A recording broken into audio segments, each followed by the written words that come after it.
Today we'll be looking at the DJI Mini 4 Pro. So if you're in the market for something that is light, easy to fly, has great resolution, this probably fits the bill for you. So let's go ahead and open it up and take a quick look at what comes in the package.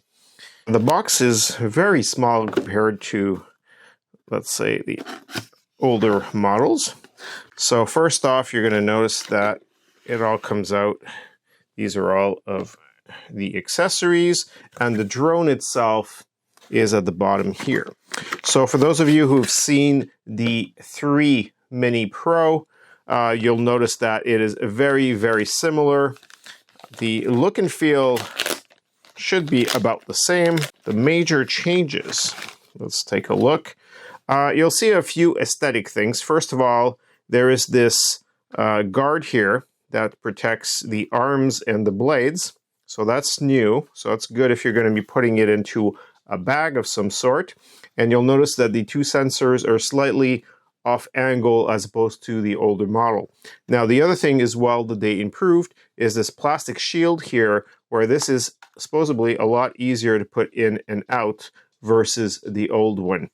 So instead of just trying to get the camera itself to be encased in plastic, this will actually cover everything, including the sensors. So it's both as a protection when you're traveling, and of course when you're putting it in and out of this shell, it's going to be easier, because in the old one you had to, sort of make sure the camera was facing properly and didn't always get it right. And I always feared I was going to damage the camera or force it somehow. With this, that problem should be gone. So let's go ahead and take a quick look at how this works. So I believe you just pull on here and this comes off. And now you've got yourself a very small drone, and these flip back up. Almost forced it the wrong way there. And these will pull out. So this is what the drone looks like fully deployed. So as you can see, it went from a very compact drone that you can carry easily to something that you can fly in seconds. And one of the things you'll notice are all of these sensors. They are all over. In fact, this drone has 360-degree obstacle avoidance. So it's great for beginners and for people who want to just videotape or take pictures and don't have to worry about obstacles getting in the way and having to visually always check where the drone is spatially. And so this will, hopefully avoid things like poles or trees and things like that, especially if it's doing things like tracking you while you're out exercising, perhaps, maybe biking or jogging or something along that line. One of the major reasons why you'd want to get something like this, and it's written right there on the battery, here's the battery, is actually 249 grams, which means that you don't need any kind of special permit in North America and most places in Europe. Please check with the local requirements and laws and so forth. And do keep in mind as well that when you're flying around, you've got to make sure that you are aware of where you are. So you're not next to an airport, you're not next to a jail, you're not next to whatever might be sensitive. Like, you don't want to fly these around an airport because it could be a danger to flights and so forth. They are quite light. I mean, I don't think it would do great damage, to anything if it fell out of the sky. But of course, you do want to be mindful at all times when you're flying, not to have pedestrians or anything of the sort underneath the drone, where if it malfunctioned, it could hurt someone.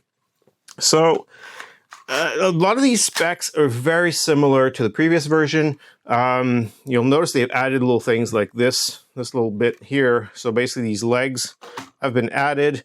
I guess the whole point is just to have a bit more stability when you put it onto a soft ground, for example. I think it worked well before. I never had a problem with just these 2 legs in the back. But I'm guessing in some environments, people must have either complained or if they've decided that this was a better set of configuration, having this extra set of legs here in the front.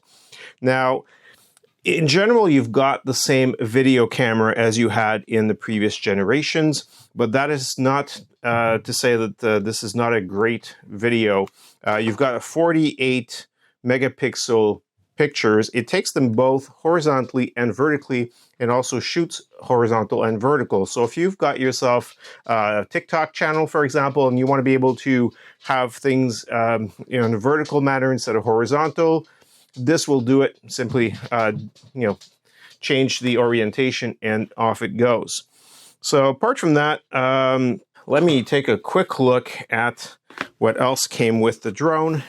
Now you've got a choice of different controls. So by the way, it comes with some spare blades there in case you need it. There's USB-C, so you're going to get 2 of those. And here is a little tiny screwdriver, and I'm going to guess there's a screw in here, or there's a screw in there somewhere to be able to change the blades in case you damage one or they get worn. So there's a manual, there's an actual quick guide that looks like it has more than 1 page. That's a little bit novelty or kickback. The olden days when they had a lot of paper. So this is pretty sealed. Let's go ahead and take a quick look. Now, there are 2 different types of controllers you can get. This is the one without the display. So in this case, what you'll want to do with this one is basically pull this up and go ahead and put your iPhone here, for example, and then you're using your iPhone. Now there's another one that has a screen. I know a lot of the other YouTubers out there really recommend using the one with the screen. From my point of view, I don't see the point.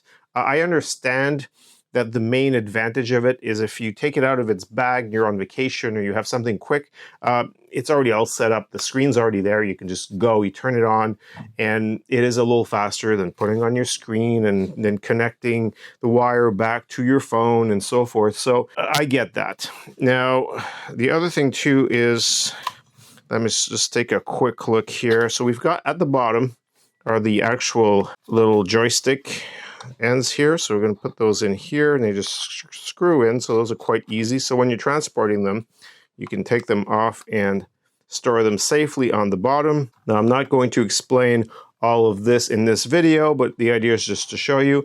Now these have increased ranges, so you're going to be able to get a decent range out of these. I don't suggest if you're beginning to send these off miles and miles away for obvious reasons. You don't want to lose control, lose where you were. One of the earlier drawbacks to flying drones, as weird as it sounds, is losing them. So if you went far enough, sometimes because you're not used to the view, and it's happened to me before where I couldn't locate where in the world I was. For example, if you're in a wooded area or if you're on a small hill somewhere and there's a lot of pastures and stuff, you're going off and all of a sudden you turn around and you say, wow, boy, where am I?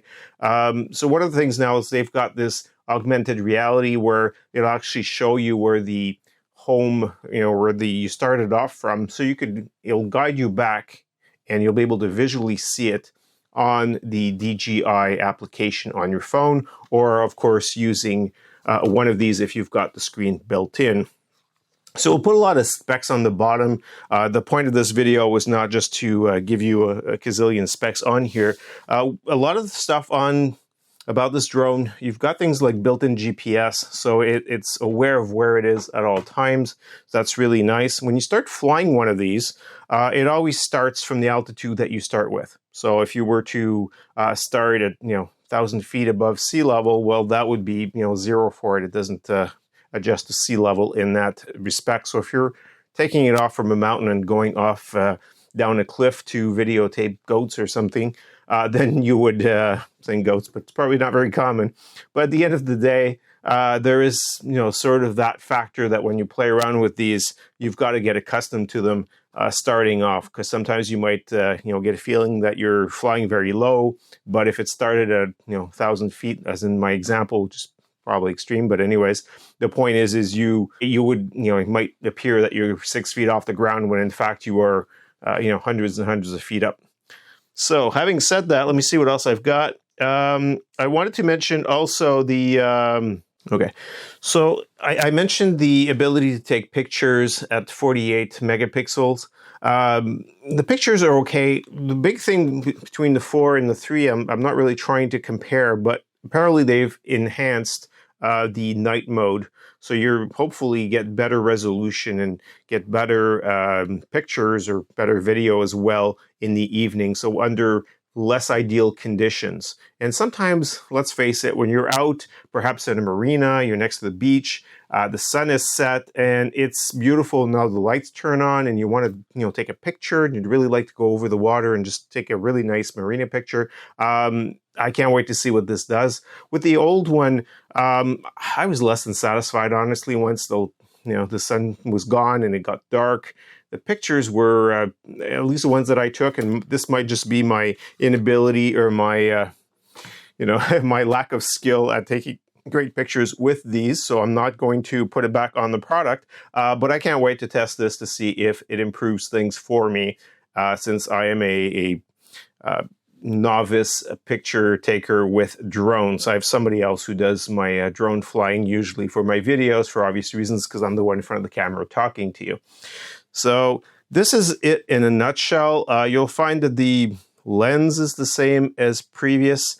So what I've got here is a 24 millimeter f1.7, and apart from that, oh yeah, the other thing I wanted to mention is obviously there is still a space here in the back, so you put your micro SD card there, and you can charge it with USB-C on this end. And you'll notice there's extra ventilation. This unit does have a 2 gig buffer inside, so it's got a bit of memory. I'm calling it a buffer, but it's got 2 gigs of memory in here. So it's not a whole lot, especially if you're going to take 4K videos and you're going to use 60 frames per second and so forth. It's just not going to be great. So you're going to have to go out and get probably a 32 or a 64 gig card to put in here, just to be able to really take advantage. And especially if you're flying longer distances or time-wise, you're going to want to, take a lot of pictures, a lot of video while it's up in the air. And it takes full advantage of having a fast micro SD card in there, or else it's just going to be, sort of a temporary gizmo for you to be able to take very few pictures and videos. So I'm Bob Pellerin, CTOBOB. I hope you've enjoyed this video. We certainly enjoyed producing it for you. Leave some comments below. And of course, give us a thumbs up and subscribe if you enjoyed our videos. We'll also put up some articles on CTOBOB.com if you'd like to check that out. And we'll see you in the next one. Thanks for watching.